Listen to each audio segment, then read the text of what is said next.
Ladies and gentlemen, what's up? Psalms 85, verse 1, it says, Lord, you have been favorable in your land. You have brought back the captivity of Jacob. You have forgiven the iniquity of your people. You have covered all their sin. You've taken away all their wrath. You have turned yourself from the fierceness of your anger. You know, it's really awesome talking about this because there's a season for everything under the sun. And I was just discussing with my cousin the fact that, yeah, God does do evil things, but it's always justifiable. Like, God don't do something without it being something that happened as a result of something else.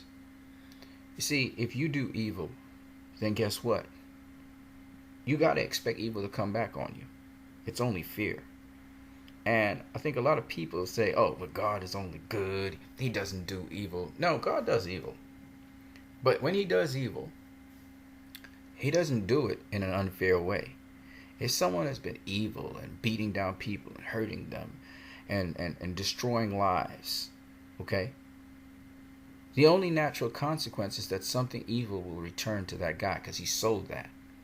So yeah, God does do evil, but it's always a fair thing. The scales are always balanced. Somebody is a murderer, he gets caught, and he gets the death penalty. That's evil going to be done to that person. The person's going to get killed, right? But it's just. And in a way, that evil is good because it balances the scale. So how I put it is, yeah, God does evil, but he does it in a just way, so that even when he does evil, he's good. Now, some people will say, well, in a world where, bad things happen to people and they don't deserve it, like sometimes we see people in countries and they're poor and stuff. Okay, let's talk about that. First of all, their situation isn't over. The story isn't over with them, but usually it's as a result of people in those countries and nations who are also doing evil. They're fighting amongst themselves or stealing all the money, and so these people suffer. But what people don't realize is the story isn't over. For those of us who believe in a hereafter, those people who have done their evil actions, it ain't God doing that. The people who have done their evil actions, they'll be held accountable for it. And the people who were victims to those things and chose to walk a different way, they'll also be accountable for what they did with their lives. Because just because evil things happen to you doesn't necessarily mean that you have to be somebody who walks down the path of evil. You can choose to walk down a path of good, even when evil happens to you. So everybody's accountable for their actions. Now, to roll it in so all of us again can take a take-home message home with us before I begin with hashtag release the Snyder Cut. I want to say, if you're going to do good in this life, seek to do good genuinely from your heart. That's a start in the right direction. I always believe if you don't know who God is, just ask him. If you don't know who Jesus is, just ask him. It's that simple. Go ahead, ask him. Yeah, I know it sounds stupid. I know it sounds silly. But you don't have to ask somebody about who God is. You can find out for your own damn self. So just ask. And wait for the answer.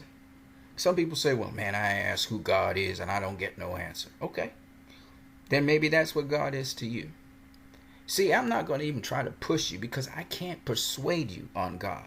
You have to be persuaded of your own self with your own damn mind. Like the lady in the Matrix, the Oracle said to Neo, you got to make up your own damn mind. I'm already persuaded about what I think about God and who I think God is and what I think God is. It's up to you to decide that for yourself. Nobody can do it for you. And for all the religious people out there, ain't nobody standing up in the judgment with you. You're going to be by yourself to answer and be accountable for the things you did that you chose to do. So at the end of the day, this comes down to the individual. All right? I can't convince you of who God is, and I definitely can't convince you of who Jesus is. That's something you have to know for yourself. And so when I do these videos, I try to keep it as broad as possible for as wide an audience as possible, so it makes sense, some of the things that people use when they use certain language. Or even if you were to read the Bible, pick it up, I kind of translate it, or almost spoon feed you certain concepts and ideas in the Bible. Because it's an awesome book. In fact, a lot of religious books are awesome books. And then not just books which are feel-good message books or books on how to do this. No, they actually, in my opinion, show you what life is and how it runs and how it operates. But it's up to you to choose what you want to do. But I suggest you guys highly pick up a Bible near to you. Maybe get one with modern English and just read through it. You'll be interested. It'd be interesting what you see about human personality and stuff. Stuff Zack Snyder borrows from. And apparently, on Easter again, Zack Snyder came out and he showed this video on the death of Christ, with the 3 crosses. And he talked about the significance of the spear that they used, why Batman used a kryptonite spear. And it has to, again, it's a shout out to when the Roman soldier, run the spear through Jesus' side and blood and water came out. And it's interesting that Jesus was impaled at the cross, and Superman was impaled by Doomsday, nonetheless, but still he was impaled. And again, because of the acts of Batman, this kind of put him in the position to get impaled, which is interesting. And I can see why. For our transgressions, he was pierced. It's said in scripture about Jesus, and I can see that parallel with Superman. For Batman's transgression, Superman got pierced. You know what I'm saying? For man's hate towards God, Superman got pierced. Because Lex Luthor don't like God. So I just thought it was just beautiful what Zack Snyder did. A tribute to Christianity in its pure sense, in its pure form. I thought it was awesome. And we all know Superman is basically built off of our Jesus figure. He's a archetype of Christ. And yes, the Jews sometimes say he's an archetype of Moses, but Moses is an archetype of Christ because Moses was drawn out of water, which again goes back to baptism, which is a theme that we see in the DCEU trilogy so far. Anyways, and I'll come back to baptism in a minute. I just wanted to say shout out to Release the Snyder Cut fans. Now, some of you guys who come and respond and comment on my channel, you say, F the Justice League movie that's currently in theaters and I'm not buying a copy. Just say that. Don't tell us that. When you come to my channel, there are a lot of people who are fans of that cut, so don't do that. We are pushing, though, for Release the Snyder Cut. We're pushing for that cut. And there's so many reasons why we should get that cut. And I'm going to show you what I'm talking about in a minute. So let's just start off with what we're going to talk about in this video. We transition into it. The first thing is, I got a question for you guys. Again, Zack Snyder movie, and I thought it was interesting to just highlight this. And to explore this question a bit, because I kind of explored it in Facebook, when we look at the Kryptonians, right? We look at Fair and we look at General Zod, okay? If you look at General Zod on Krypton, when he was arrested, this is him here, okay? And this is General Zod 33 years later after he came out the Phantom Zone, and he's actually on Earth right now, and he's talking about terraforming the Earth. He's talking about releasing a world engine. And you can see, if you look at General Zod here, you will notice that he has some gray hairs here, and he has some gray hairs in his beard. And if you look at Fiora also, when she was on Krypton, here she is. She's a commander of Zod's army. And you see her here when she's been arrested with Zod. And here she is again just before they are cryogenically freezing them to put them up into the world engine to send them off into the Phantom Zone. You can see that she is younger than herself here 33 years later. Now, she keeps basically the facial structure and stuff. She kind of looks more or less the same, but she has a little bit of graying on the side here. Maybe that's not graying, maybe that's sunlight, but she did dye her hair, and she did change it up a bit. All right, and she does look a little bit more, her face to me was fatter here than it was here, okay? Denoting that they were trying to do cosmetics to make her look younger. All right, so at the end of the day, it seems as though she aged rather good, I must say, and so did General Zod. Now, they've been through Phantom. We had elaborate discussions on this on Facebook. That General Zod and they went into the Phantom Zone, which means they wouldn't have aged that much. Once you're in the Phantom Zone, you don't age that much. And then the other thing that was very interesting is they were cryogenically frozen. So that means they wouldn't age that much. Again, you slow down the aging process by cryogenically freezing people. So there was all of that went on. And then after that, they were moving through the universe through space. Now, while they did have that gravitational field and stuff, and they had the Kryptonian atmosphere as much as they could generate it inside of the Kryptonian ship, and we don't know if Kryptonians actually breathe oxygen or what they do breathe, but important is the density of the air. What we do know is General Zod and his armies, whether the ship was making oxygen or whatever they were doing, they moved from planet to planet through space, which means they would be spacewalking and all that kind of stuff, as you saw in the movie. Which means once you're in space, not with a gravitational field, once you're in space, you age actually slower than if you're on Earth, because you're not using your muscles as much and stuff like that. And the muscles don't atrophy. You still do exercise and stuff to keep them going, but you don't age as fast. Now that's very important because General Zod, he grayed really nicely. I mean, he did have gray hair and stuff, as you can see here, on mostly on his beard, but he also had some grays on the side of his head, as did Faye. But the point is, he grayed really nicely. For 33 years, he grayed really nicely, okay? If this guy was, let's say he was in his 20s or his early 30s, his late 20s, his early 30s, that means he was somewhere around 60, maybe 65 to 68 years of age after 33 years. So, or 50 something to 60 something years of age. The dude looks impeccable. He has incredible physique. He's very strong. Of course, he gets stronger on Earth as well. So that's another point we have to bear in mind. But the point is, he really aged nicely, right? And Faye, if you look at her, she aged really nicely as well. Of course, again, she has super strength, super speed on Earth because of the Kryptonian sun that gives them the cells absorb more of the radiation of the sun, so they get super strong. Besides that, she kind of sucked in some of the atmosphere, but she went delirious because of sensory overload, and that's what makes you hear all kinds of things and see all kinds of things. Superman learned how to focus through that. So, I mean, that's the full blast. That's when you get with the Earth's atmosphere, and Zod didn't want the Kryptonians to have to go through all of that to exist with mankind, so they decided to terraform the Earth. Love the sunlight, but terraform the Earth to get it more dense and stuff, right? Now, here's the question for you guys. The question for you guys is, Superman is supposed to age much more slowly than humans, but we see General Zod aging just like humans. Within 33 years, he grayed up. So will Superman age like General Zod on Earth? That's my question to you guys. Leave your comment section below why you believe Superman would or would not age like General Zod. So I wanted to leave that for you guys to talk about on social media. That should be cool. Now the last thing I want to talk about, like I said before, it's Easter weekend coming out of it, and we just talked about baptism. Moses, Superman's likened onto Moses, and there's a lot of baptisms going on if you were to watch at these movies. In fact, Superman is baptized a couple times in all of these different DCEU movies. When you look at Man of Steel, I think I discussed this with you guys. I don't know if I did. In Man of Steel, he's baptized when he goes down, when the bus goes down under the water. Superman goes under the water with them, but then he also saves people coming back up. And every time I've seen a baptism, the guy who is being baptized, he always comes back up with more people. So if you look at it, pay attention to these movies. That's why I said these movies are really, really rewatchable for that. And it symbolizes something. I will explain to you in a minute.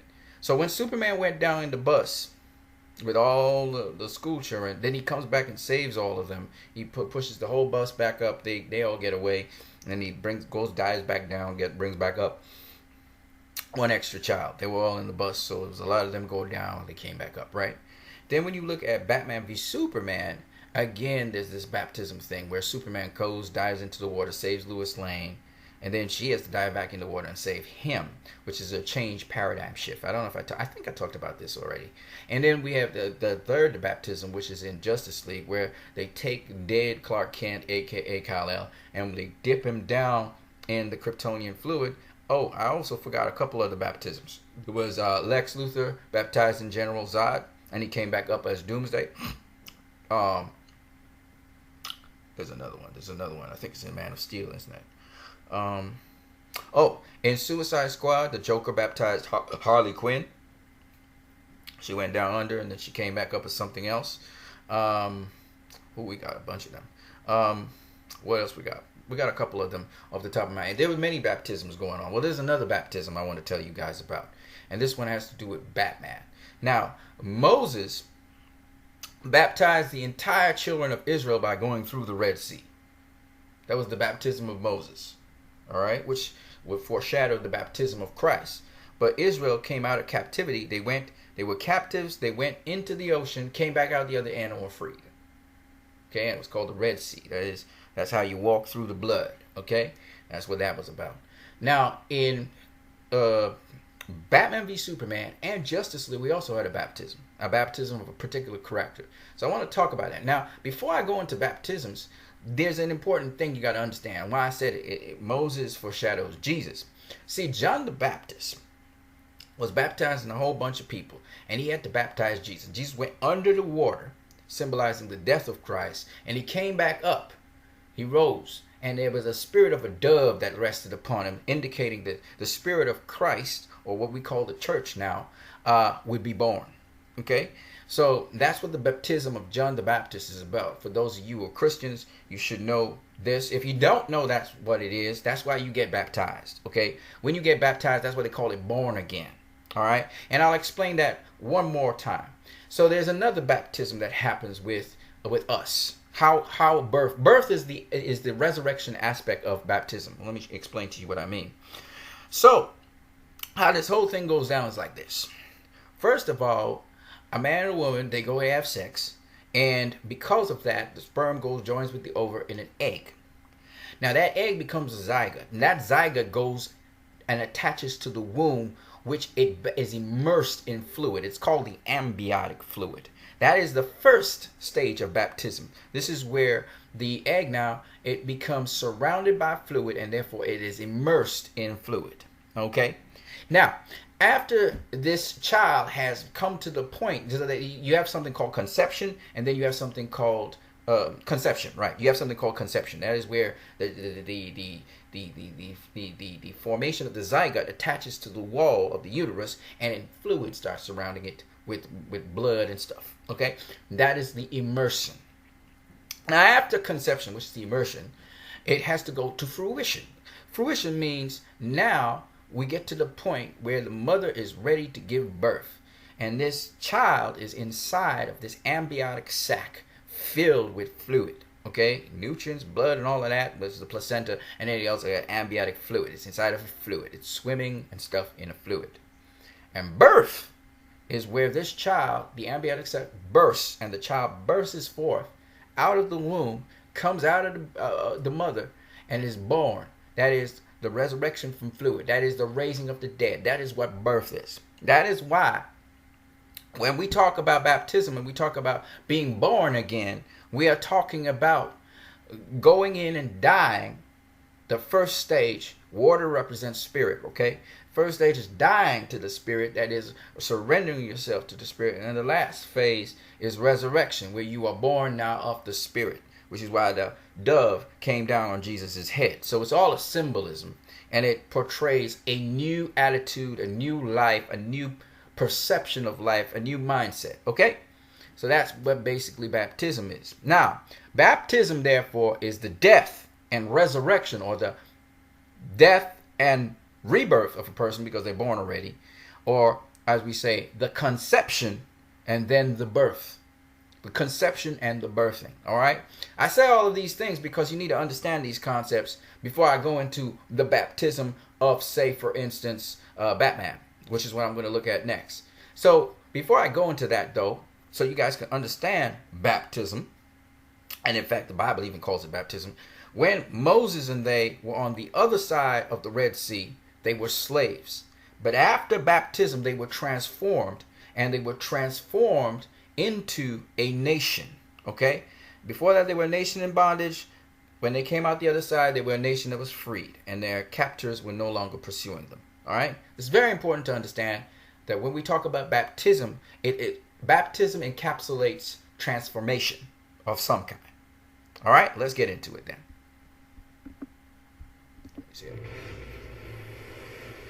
All right, so I'm particularly going to focus on this.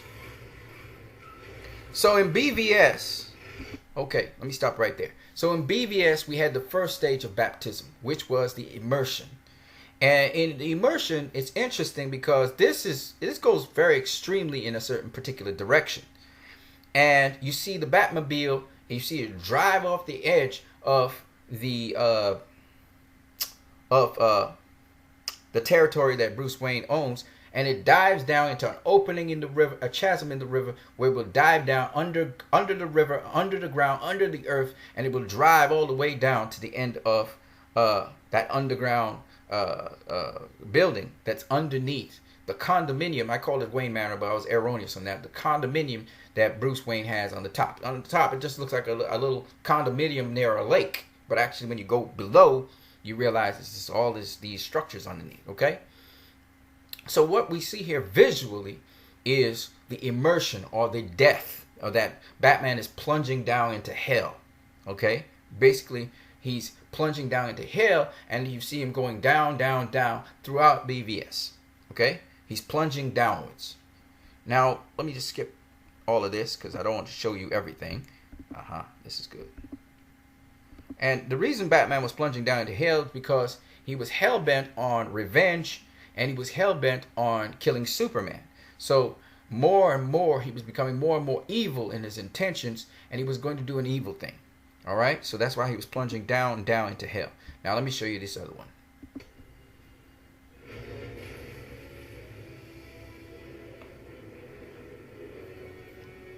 Justice League is the absolute opposite of that, where you see Batman ascending upwards with people. And this time, he's not going underground, but he's going up to the skies. He's going up to heaven. All right, there's a number of other details in there, but I left that for another. This is the video I just wanted to show you the contrast. All right, that's good enough. All right, so and there's the condominium again. So at the end of the day, this time we see the opposite. We see Batman ascending upwards now into the sky. The opposite of what we saw in BVS. And this time he's coming out of the water and he's going up into the sky. He's ascending up into heaven. And that is, again, that's a baptism. You have immersion, which you just saw, the conception, which is going down into the pits of hell, and he comes out of hell and he comes up. Hell means death. Sheol is death. So it means the death of Batman. And then we have the resurrection of Batman, this time along with all of his friends. The Justice League come up with him, and they go off into the sky flying in the troop carrier. But troop carrier is important because it's a troop. And for those of you, again, who know scripture, you'll know Gad means I have brought forth a troop.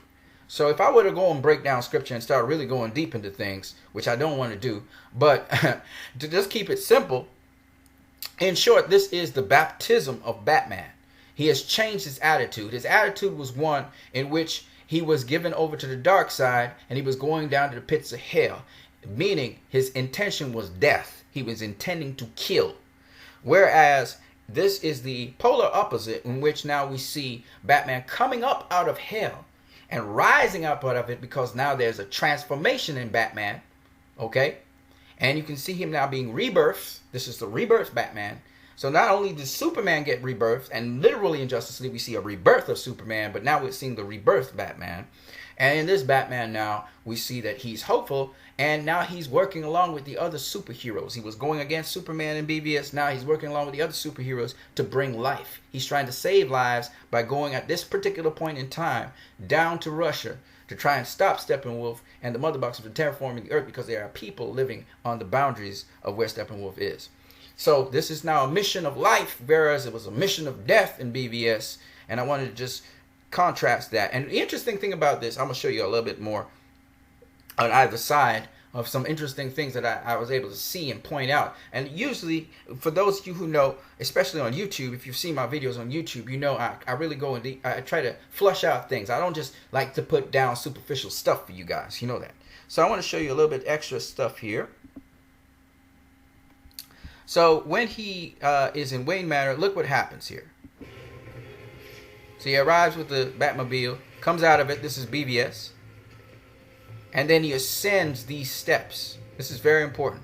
He's ascending hell. That's a very important concept to understand. And he ascended the steps to go up to his research place to track down the kryptonite spear, right? But it's important to understand ascent. Now, Batman is descending, but in his mind, in his heart, in his ego, he is ascending. If you think about Lucifer, for instance, who is son of the morning. Lucifer means light bearer, okay? The greatest light bearer, Lucifer, plummets down from heaven. He's struck like Ares when Zeus struck him straight down from heaven, okay? Why is it that such a great beacon of light becomes a beacon of darkness? How is that possible? How did that happen? Because of pride. Lucifer began to see himself as the center of all universe, as the center of all power.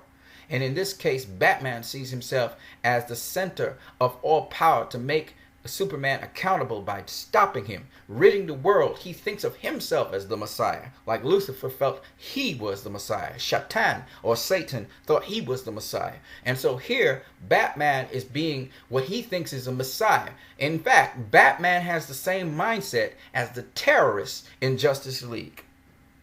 The terrorist in Justice League feels that he is God, and that all other mankind needs to listen to what he has to say, and his action is destruction. When your actions are destructive, when you are doing destructive things, unprovoked destruction, as Batman was unprovoked destruction, he was under the premise that Superman had killed his family. He was under the premise that Superman had blown up that building or was responsible for it. He was under the premise that Superman was an evil thing to the world, even if Superman didn't intentionally want to be. He felt that Superman was reckless. Now, this was all fed into him by Lex Luthor, but the point is he had an erroneous premise.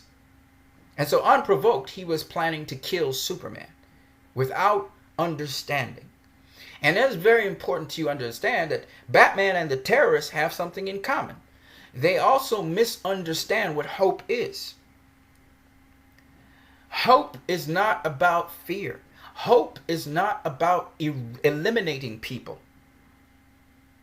And that will cure all ills. We saw that in Wonder Woman as well. Wonder Woman realized destroying Ares was not going to save the world. And there's this philosophy in superhero-dom that the superhero is the person to come in and save the day and get rid of the big baddie. And Zack Snyder said, enough with this hero worship.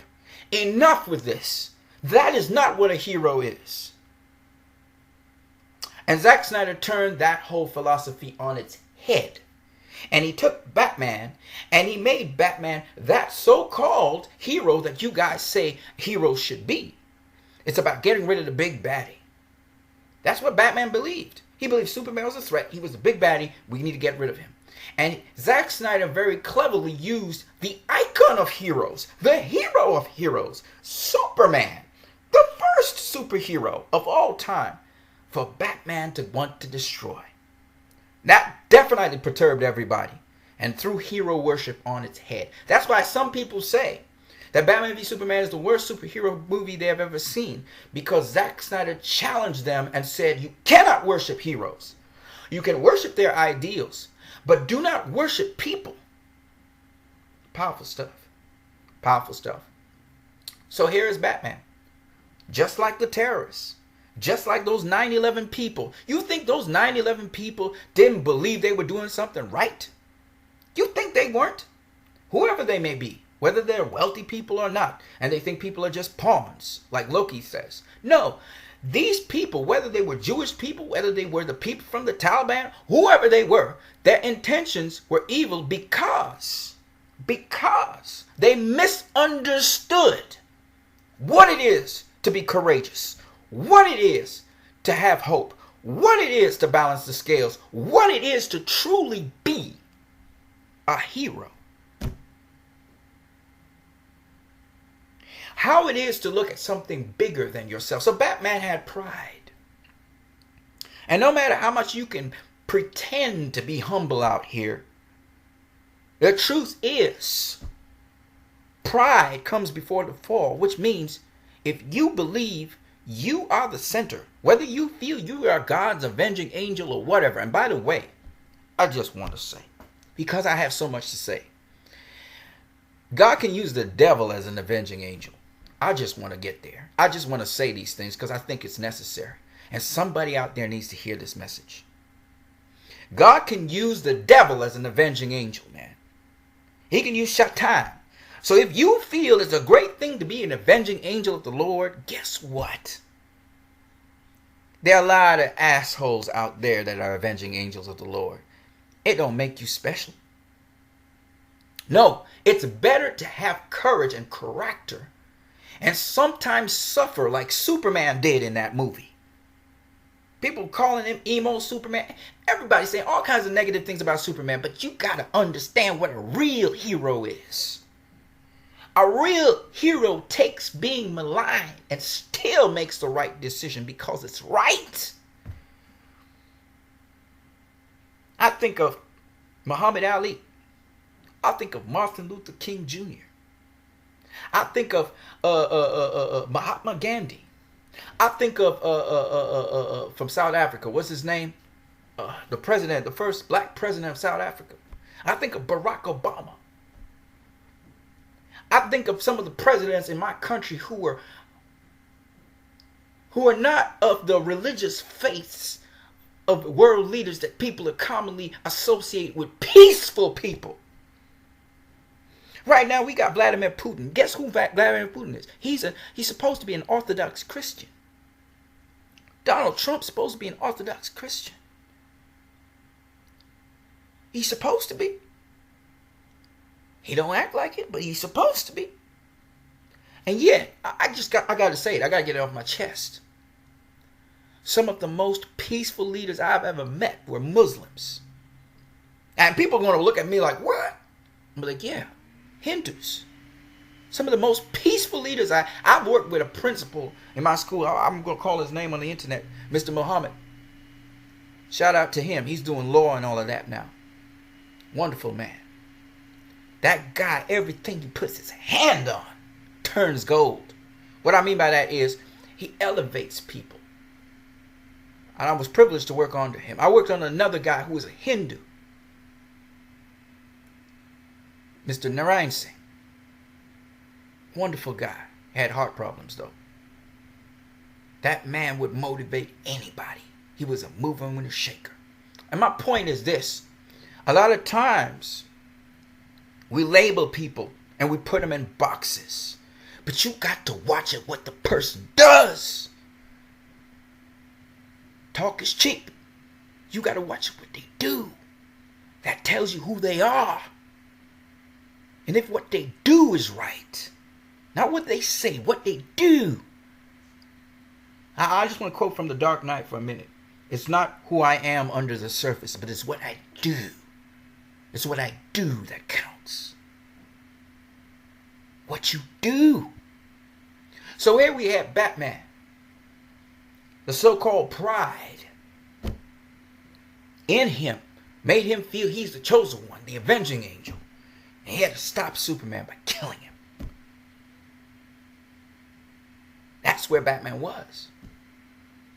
And he came from that point when he faced the realization of what he was doing, who he was actually killing. This guy was great. When he came to that realization, there was a baptism.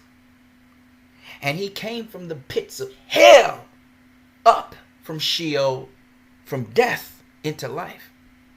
And I'm going to show you this. Back this up a little bit. I want you to see it. So, Troop Carrier goes and watch. Watch this. Brings all three boxes together in perfect sync. See that? See that? See that? He walks down steps. See, when you are elevated. See, for those people who are spiritual, you know what I'm talking about. When you elevated, there ain't no other place to go but down. You're already high. You don't need to get higher. You're not power hungry because you know what power is. But then you learn what power is for. There's no need for pride. There's no need to inflate myself, to get myself bigger than I am, because I'm already big. I got to learn how to use that power. I want to quote something from Spider-Man. With great power comes great responsibility. I look at any mother in the world today. Any mother. Mothers are the most powerful people in the world. And one of the things about mothers is they give. I don't know about y'all, but after she bore you, she takes care of you. Mothers are powerful. You say mama, that means a lot to many children. In fact, there's a survey that was done. And when it comes to children, which parent they would choose if they had to choose one of the parents, they say their mama. Because mama look out for me. Because mama's got power. They don't say daddy. If one of your parents you got to save while they drunken, which one you pick? Mama. It ain't going to be daddy. It's going to be mama. Why? Because mama gives. Mama's humble enough to share what she has with me. Because mama made me part of her life. Powerful. I just had to share this video. And Batman, he begins to understand hope. And Batman takes these new superheroes under his wing. He didn't know how to do it really well, but he does. And not only that, but he does not take charge of the situation. He lets the people with the skills do what they do. So Cyborg here is conducting this meeting and telling people how it's going to go down. Not Batman. He's not working alone. Now, the paradigm has shifted because Batman has shifted. And after his birth, out of the ground, through the water, up into the sky, Batman descends. He humbles himself to allow the other superheroes that he was just a minute ago would have wanted to wipe off the face of the earth, destroy. And now Batman becomes like Superman. He is now hopeful and bears that hope that Superman passed on to him. And I find that so transformative that I just felt that I should show you guys the symmetry that Zack Snyder does in his movies. That's why I want the Snyder Cut, because I know there's going to be more of this stuff. And the more I look at these movies, the more I see. I just want to recommend you guys, I hope that there's a subscriber to my channel named Trent Osborne. Of course, you guys know about William Ruffin, and there's a couple others. But particularly Trent Osborne gives some insight into these movies that I feel really people should really, it should be shared with the world. Shout out to you, Trent. I know you gave me permission to do those things, and I'll try and conduct a video accordingly. But at the end of the day, I just wanted to share with you some of this insight. I also shout out to William Ruffin, who always goes deep, and he's the one actually that showed me that Zack Snyder put out the sign of the cross with Superman, and Jesus. And Zack basically is trying to give tribute to Christians. I don't know if Zack's a Christian, but one thing I love about Zack is he really honors Christians out here. And I love that. He really took a chance and went with it. And people talk about, BVS is so preachy and all of that. And I'm like, you know what, man? Life is much more deeper than you think. And yes, some people have traditions and routines, and they say certain things traditionally and routinely, and it's all good. But sometimes you got to understand that there's some things that are rather deep that can be shared. And you don't have to be someone who's an atheist. You don't have to be somebody who's agnostic. You don't have to be somebody who's a Gnostic. You don't have to be someone who's a Christian. You don't have to be somebody who's a Muslim. You don't have to be a Hindu. You don't have to be a no religion to get it. Because before people had man-made names like Muslim, Christian, Hindu, atheist, agnostic, guess what? People still had to live. And people knew that there was a God or wanted to deny that. Because it's natural, folks. It's not the label you have on. It's what you do that matters. I hope you guys enjoyed this video. Leave your comments in the comment section below. You always subscribe, share, donate. You guys have a great one.